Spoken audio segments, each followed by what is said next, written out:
अब इसके बाद है अपना विद्युत धारा का तापीय प्रभाव, थर्मल इफेक्ट। क्या होता है विद्युत धारा का तापीय प्रभाव, क्या होता है वो देखते हैं अपन। जैसे कोई चालक तार है, इस चालक तार में कोई बैटरी और कुंजी से ये जुड़ा हुआ है,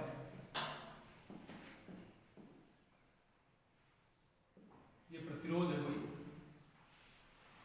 अब इससे जो धारा निकल के जा रही है, इसमें धारा प्रवाहित हो रही है,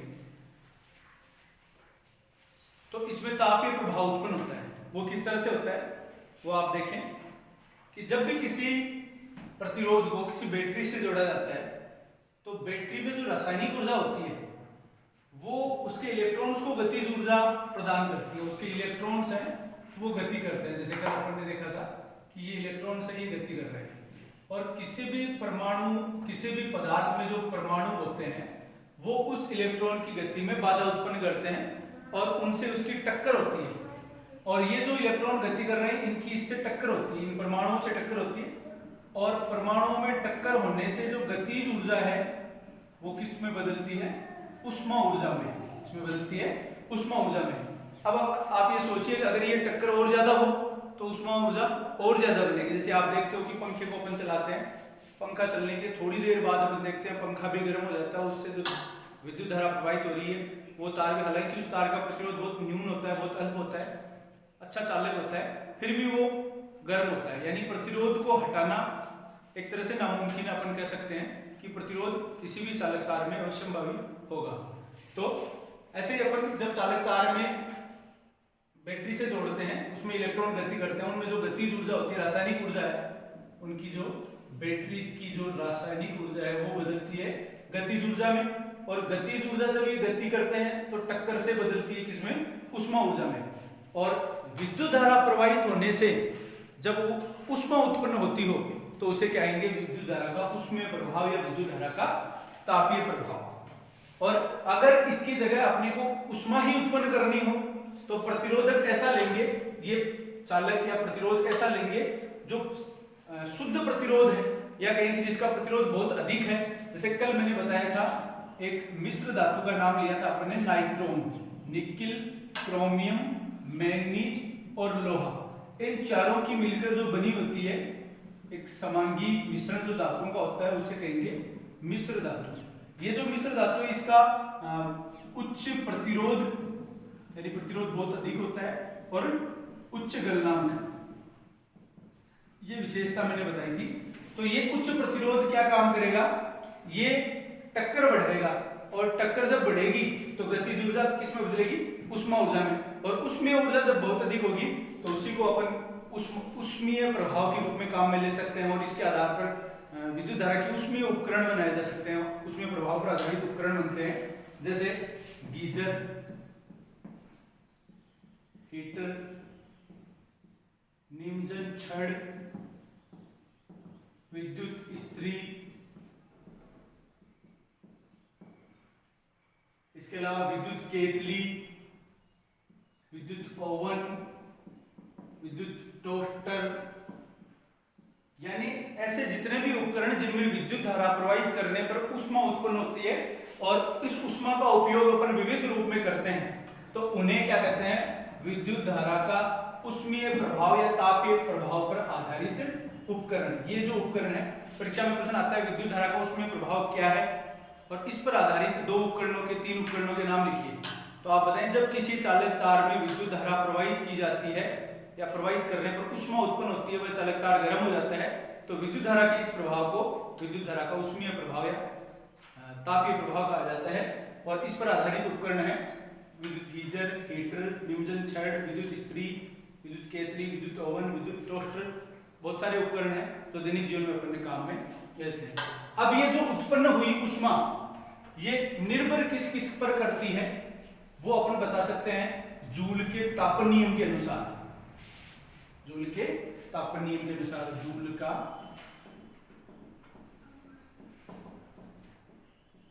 तापन नियम क्या होता है, उत्पन्न उष्मा का मान कितना होता है और उत्पन्न उष्मा किन किन कारकों पर निर्भर करती है, ये अपन देखते हैं। तो जूल का तापन नियम से पहले अपन ये देख लेते हैं कि विद्युत धारा, जो विद्युत ऊष्मा उत्पन्न हो रही है वो किन किन किस तरह उत्पन्न होती है। पहले ये कहा है कि जैसे एक V वोल्ट की बैटरी है, ये बैटरी है जो V वोल्ट की है, एक प्रतिरोध इससे जुड़ा हुआ है जिसमें I धारा प्रवाहित हो रही है। अब ये कह रहे हैं कि एक विशुद्ध प्रतिरोध तार है जिसमें बैटरी से जुड़ा गया है, इस तार का प्रतिरोध R जिसमें प्रवाहित धारा I और उसके सिरों के मध्य उत्पन्न विभवांतर V है। यदि तार में T समय में, यदि इस तार में T समय में Q आवेश, विद्युत धारा का प्रवाह आवेशों का प्रवाह होता है, तो T समय में Q आवेश प्रवाहित होता है तो किया गया कार्य W बराबर होगा आवेश गुणा विभवांतर, आवेश गुणा विभवांतर, यानी W बराबर होगा Q गुणा V। ये सूत्र कौन सा है?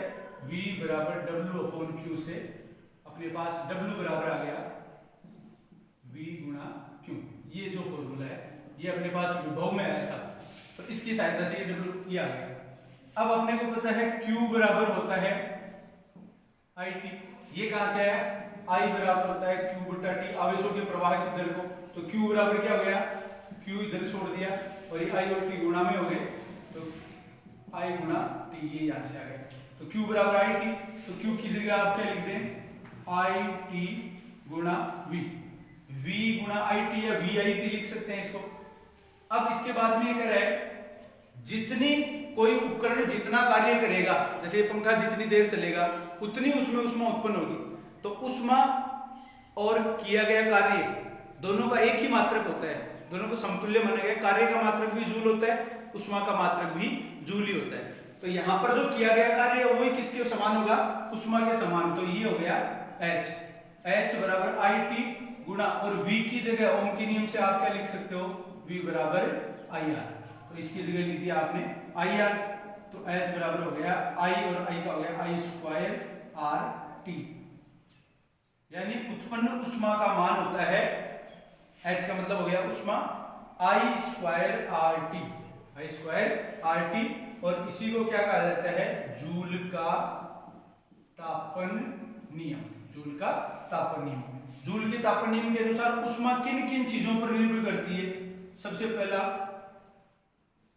उत्पन्न ऊष्मा निम्न कारकों पर निर्भर करती है।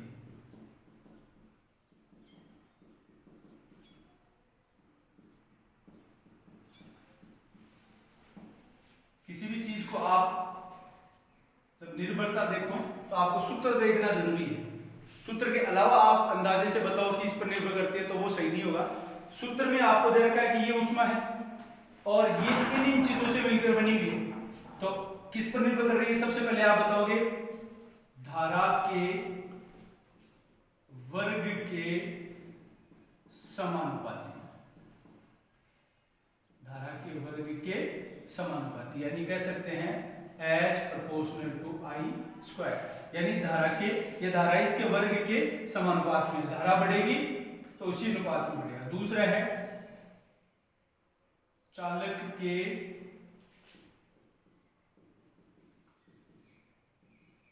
प्रतिरोध के समानुपाती,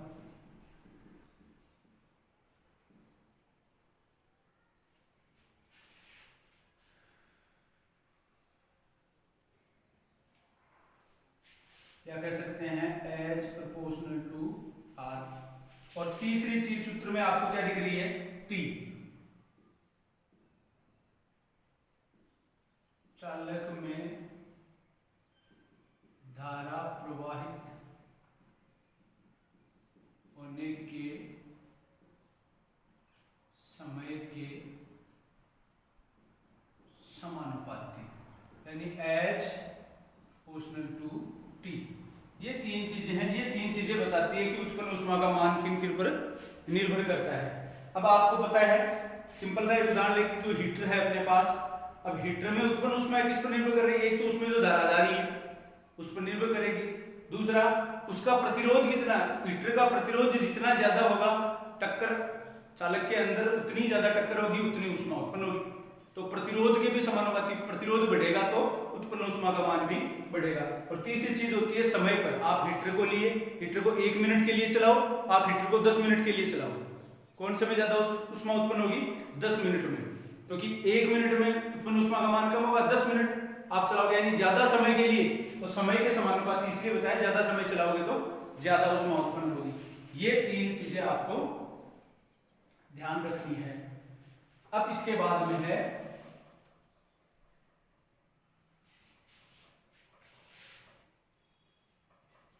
विद्युत शक्ति।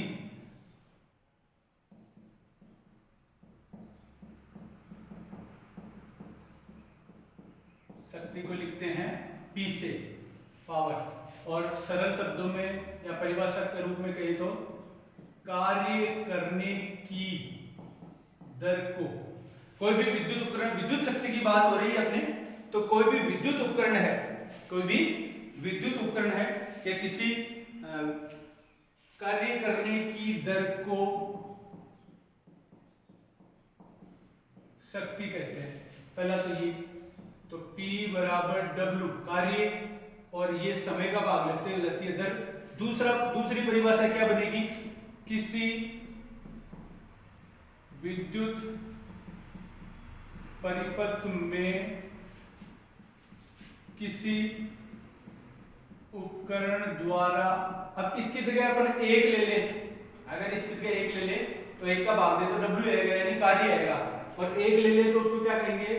प्रति सेकंड। किसी विद्युत परिपथ में किसी उपकरण द्वारा प्रति सेकंड किया गया कार्य ही, या प्रति सेकंड किया गया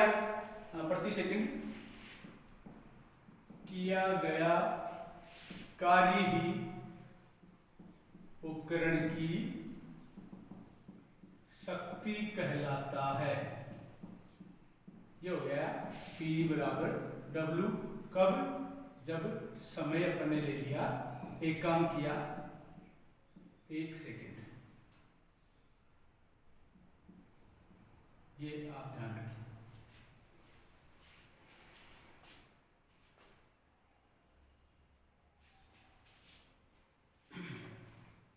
तो ये विद्युत शक्ति का है। अब W बराबर, यहां इस फॉर्मूले में आप देखें W बराबर VIT, ये अपने पास आया था, तो P बराबर, और W की जगह अपन क्या रख सकते हैं? VIT। ये अपन पिछले फॉर्मूले में देखा था उष्मा वाले में, तो VIT बटा, और इसके बट्टे में देखो T है, ये T अपन ने 1 सेकंड लिया तब वो फॉर्मूला आया था। ऊपर मूल सूत्र जो है P बराबर W/T है, तो इसमें बट्टे में T है, T से आप T कैंसिल कर दें तो P बराबर आ गया VI। ये पहला था, ये दूसरा आ गया। अब V बराबर ओम के नियम से,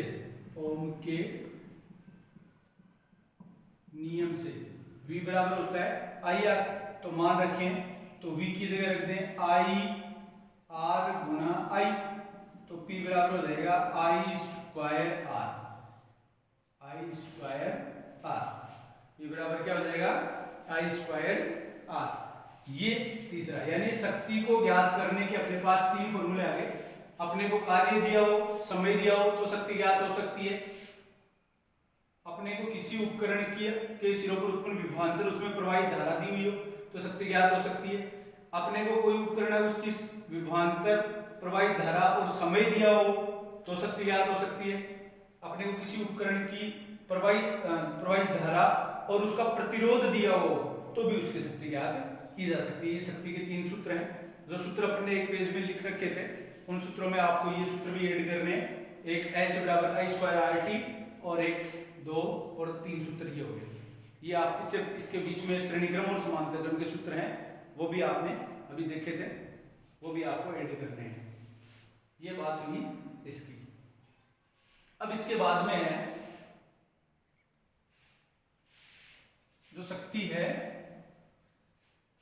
उसके छोटे और बड़े मात्रक, व्यावसायिक मात्रक क्या क्या हैं वो देख लेते हैं।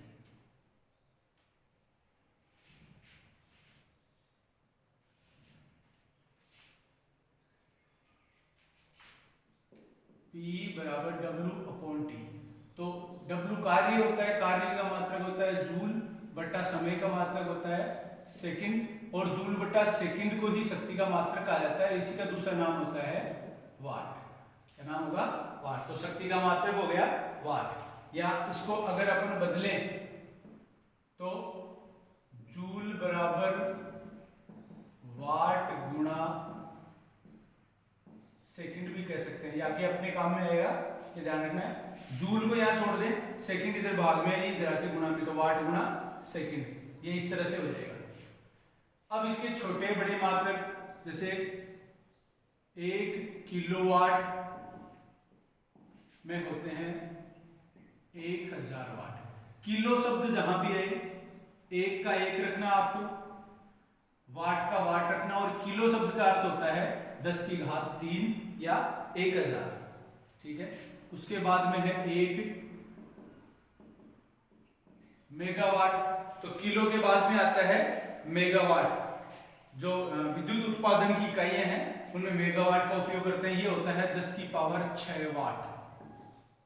और 10 की पावर 6 का मतलब होता है 6 बिंदु आप लगाएं, इसका मतलब होता है 3 4 5 6 हो गए, और इसका मतलब होता है 3 बिंदु, यानी ये होता है 1000 वाट, और ये कितना हो गया 10 लाख वाट। इकाई, दहाई, सैकड़ा, हजार, 10,000, लाख और 10 लाख वाट हो गए। ये मात्रक है।